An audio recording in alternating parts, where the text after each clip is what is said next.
What I'd like to say, just one thing about this is that once you enter the asset finance and project finance stage, if you have a plant which is in separate company, banks are going to finance that. That's normally about 75% of bank debt, 25 equity. And what that will do to you is means that the banks will take control. And that requires a different corporate and tax and financing structure. And for that purpose, from the left-hand side, simple company, technology company, easy to manage, few friends, just a good company, it's going to move on to a complex business structure driven by bankers, private equity that's going to come in, and various tax attributes. So it's going to move from simple to complex, and we're going to give some outline of that. There are three alternatives to before Jan starts for the valley of death, and first is you can all try to find a venture capital company. That's going to take you a long way until the first project is finalized. So that's a good option. And the second option is normally tag along with a good customer, utility company, municipality, and so forth, that has ample financial resources. And the third is create a joint venture, sell, or license. So what we see, those are the three main ways of getting over the valley of death. Okay, and if we move forward to legal possibilities for internationalization, and here we try to elaborate that what tools we have to create business and grow the business to foreign countries. Chris gave an excellent presentation already on joint ventures, so we are not going to go those through again.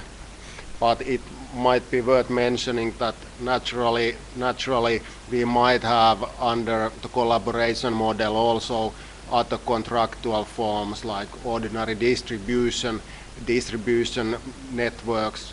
If you are manufacturing biodiesel or bionafta, you might have only a distribution agreement with the foreign company, and that might be it.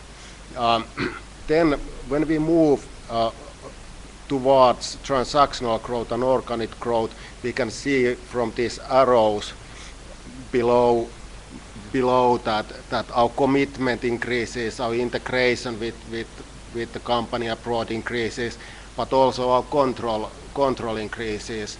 And in transactional growth model, of course, we can say that we then purchase a company from abroad, and there actually at the beginning it's a question of risk allocation between the buyer and the seller, but it's also a question of funding. And as Mika said, in cleantech sector, the typical buyer has been a large company purchasing smaller companies. But also there have been some technology-based companies that want to expand their product portfolio, make their offering more attractive to potential customers, and they have acquired other small technology-based companies. According to some statistics, we've had in the States 2,450 deals within the last six years within cleantech sector, so that's quite a big figure.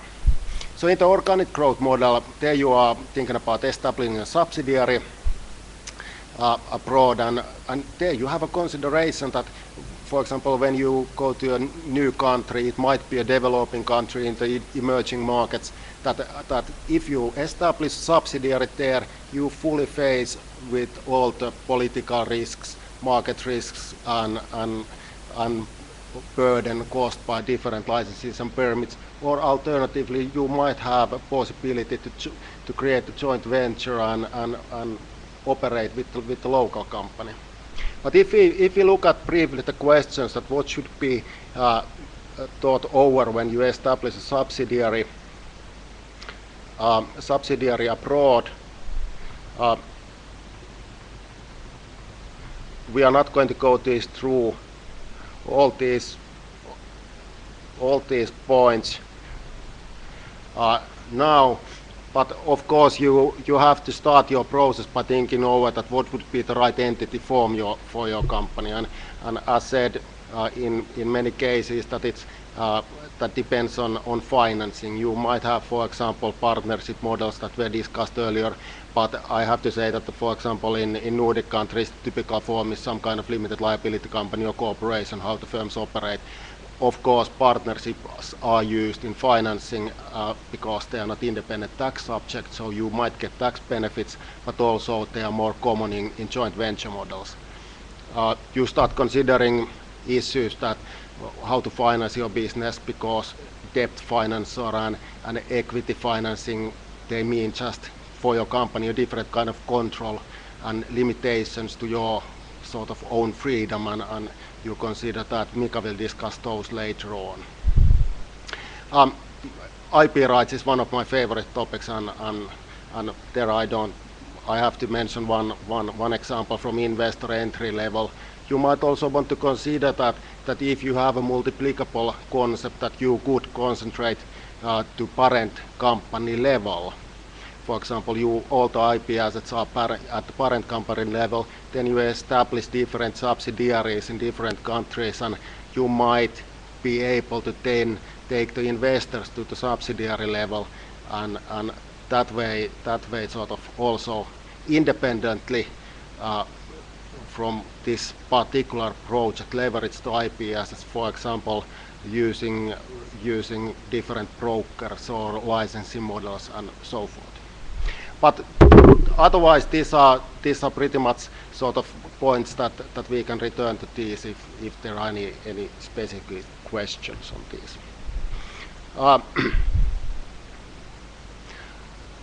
One important decision you have to also make, and one possibility you have, is that you could directly establish the subsidiary in the foreign state, or you could use a middle company like a holding company that owns the subsidiary.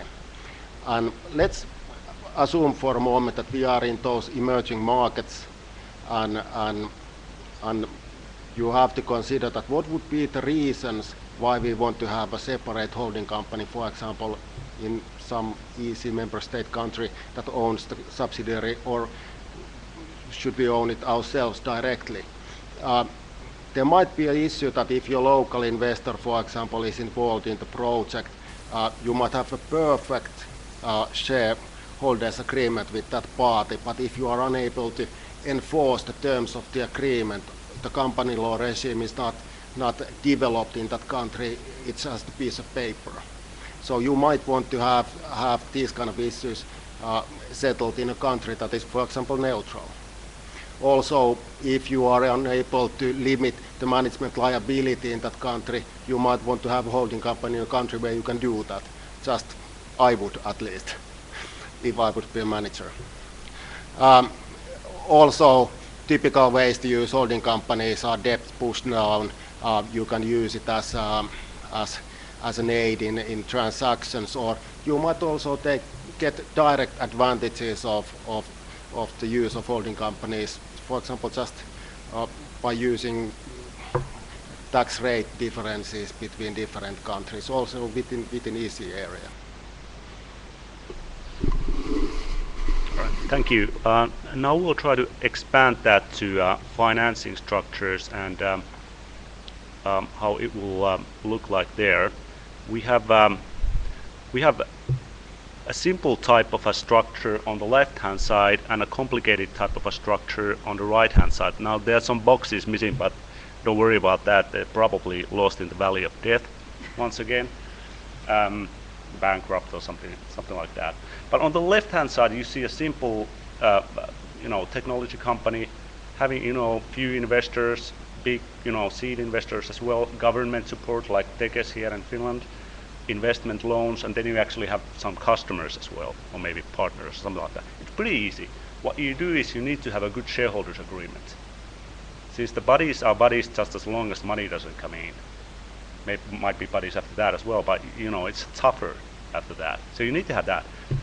So that's the structuring point. The second is ease of getting money into the same place. It's really easy to say if you have just one place to put the money in, just one company, structure is pretty simple. That's straightforward.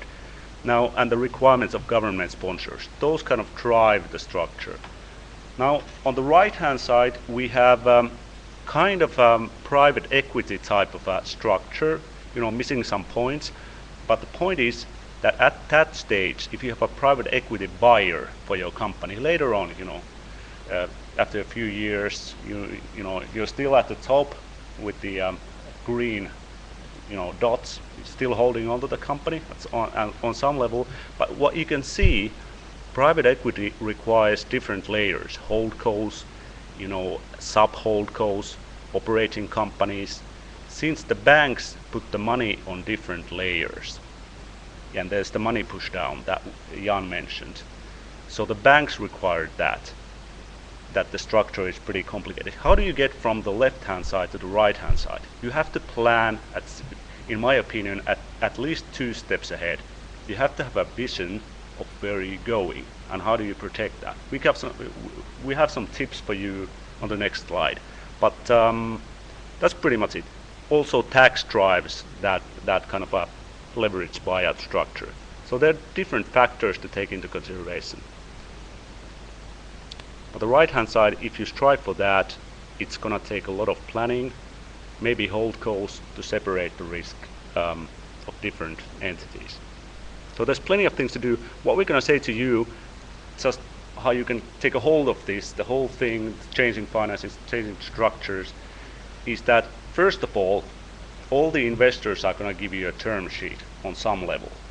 I would advise to negotiate that well, since that's going to take you a long way. Take that even to a lawyer at some point, but as was mentioned earlier on, you have to have a good consensus before that. Secondly, make sure in the beginning and in the middle phases and in the valley of death especially that your shareholders agreement is good. It covers the expansion. It says about things that you wouldn't even imagine. So that makes it thick and long. Third, don't jeopardize your intellectual property at any point. You're gonna need that throughout the life of the company, and what the banks are gonna require later on when you have the project financing.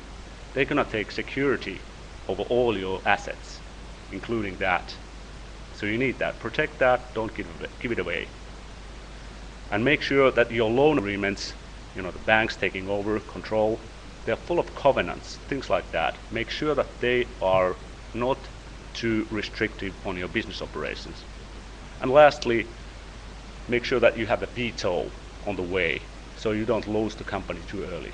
And as we mentioned, a smaller percentage of something is normally worth more than 0% of nothing, which holds true. I mean, if you grow, you're gonna have to give up part of your ownership, right? But it's better to have part of something at least. Thanks.